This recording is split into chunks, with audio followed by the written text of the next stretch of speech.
akulembedde Muhammad Ssegirinnya oli mu ddwaliro naye omanyi tiketi eya NUP butya bwe wagifuna nani yayimirira naawe n'ebigambo bye watugamba ng'ofuna tiketi eyo kati leero Muhammad Nsereko kubanga your dream was to be MP Bobby made you MP by your hard work and by the power of the people kubanga tiketi eyo yali esobola okuweebwa Latifu tiketi eyo yali esobola okuweebwa Kidandala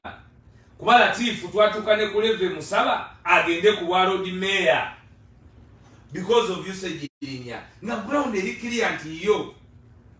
ne wabeerawo embeera Ssegirinnya okimanyi eyali ey'okusika omuguwa ogw'amaanyi ennyo nti ne bakansala abaali bafunye tiketi mu Kawempe baatula ne balaga nti bagenda kuwagira Kidandala tebagenda kuwagira ekibiina ne kiyimirira ku mazima kwaffe tuli ankadi ku mazima n'obwenkanya Ssegirinnya n'ofuna tiketi ekiro ky'okubeera MP tewaliyo mbaka wa NUP yafuna bululu in tandem with the registration of voters nga bwe wafuna n'olayizibwa n'ofuka omubaka wa parliament okulayizibwa okufuka omubaka wa parliament era wava mu ddwaliro kuba wali ovudde mu kkomera abantu nga bakyali naawe era nga bali naawe Ssegirinnya ye muntu omu mu National Unity Platform eyakwatibwako era eyayambibwako nnyo abantu ne laavu yaabwe mu kampeyini ze buli wogenda Ssegirinnya baamuwa ssente okukampeyinga ku bwa MP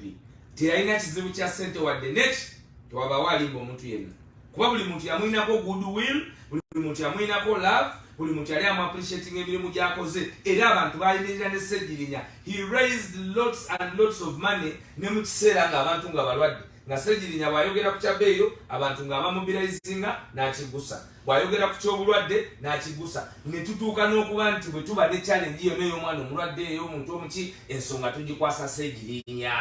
kubanga abantu baali bamukkiriza nti he is a person on a mission to remove the dictator era asobola okuyimirirawo abalala abannankyukakyuka world all over ne batambula naawe Ssegirinnya nga buli kyosaba ku peji yo bakikuwa kubanga wali oyimiridde ku mazima kitegeeza abantu abo olwaleero bwe baba nga gwe weetaagako ab'okuyamba there is a problem with you Mr. Ssegirinnya sigenda nze kubeera abamu ku abo abasabika ebigambo manyi president amanyi okungamba nti olw'olumu ensonga nzirekanga naye ebimu bisukka oyo ye mubi olwaleero gwe wagambye Nsereko ntakufuddeeko yakufuula MP bw'obadde mukomera Honorable Kyagulanyi Robert Sentamu afuddeyo nnyo takwerabirangako t-shirt yazambala eziriko erinnya lyo ez'okuta kubanga oli tayinza kimanya Kyagulanyi zenna yan international brand buli kyayambala buli muntu yegomba okukyambala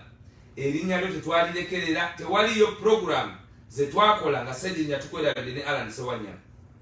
naye gwe wava mukomera kye watusasula wamala omwezi mulamba nga tolina kyogambye bantu neki naye ng'olina Nsereko abatakuyambako olunaku na lumu ku byakomera abatakuyambako olunaku na lumu ku byakalulu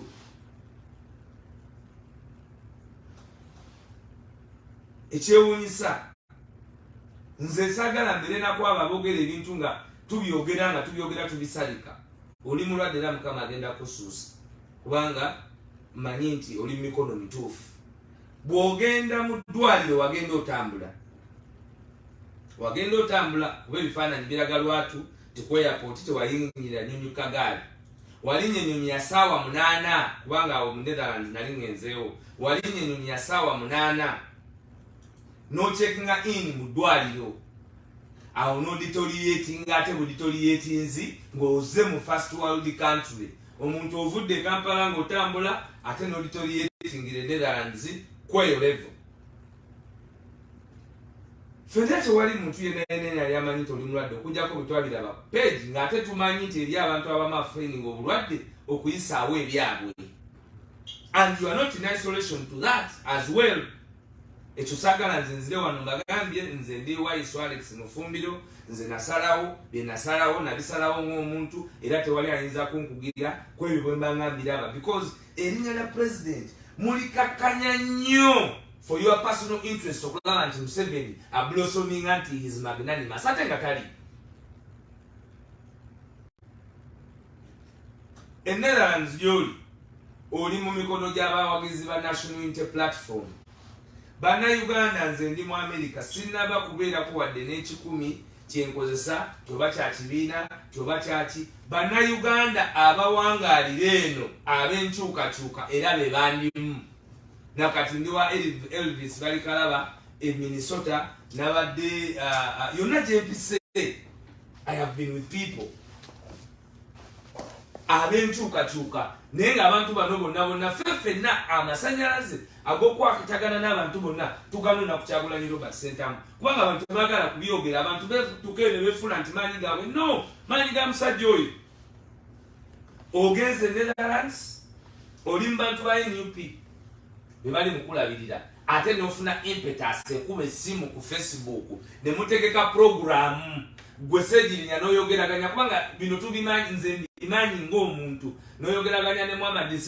Nsereko atera okufuna opportunity mu kusabiriza abantu kuba awo nawo ng'endagendawo nkyali ku gwe Honorable Ssegirinya olina okyusamu mu mbeera yo my brother. Nze nkwagala nnyo era ekyo kimanyi gw'omu ku bantu abatono abali bazeeko newange. You know that saagala nze nkulimbe era n'okujja mu press conference gye twatuuza najja nga nyambadde enkoofiira ne gaalubindi kubanga bamanyi omukwano gwe nnina naawe saasharinga kifaananyi nga wakava mukomera era ekyo wakyewuunya naye twakyekubya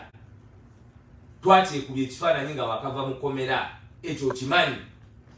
Eggulo limu wali wabadde wa president ne bandage enkeera wagyewange nga togiyina n'oteeka omukono eri mu mmotoka kati nze I can know this nenkukomperinga my brother nti jangu ensi oginnyonnyola ekiriwo. Ssegirinya tewajja kunnyonnyola nsi.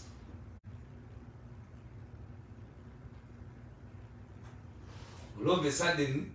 Nsereko azze akwagala nnyo era gwe wamukubidde essimu tonava nayo gamba nti gwe wamukubidde essimu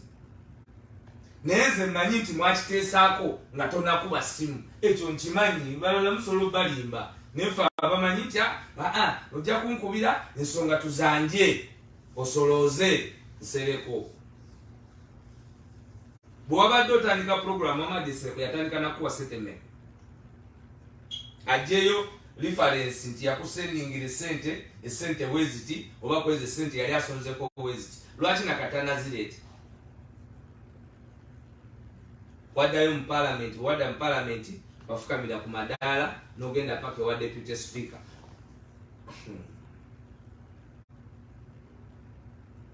Nga mwasobola okunegotiatinga ne speaker ensonga z'omukooti ez'omusango gw'okusoma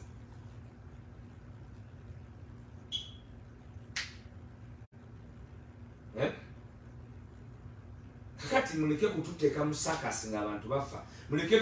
kuteeka ku ransom muleke kutu blackmailinga mulekeraawo ku blackmailinga president ku nsonga z'okulowooza nti ffe tetulabayo. We are not daft people. Tetuyinza kubanga tuli kujjawo nakyemalira ate mwe ne muleeta fulale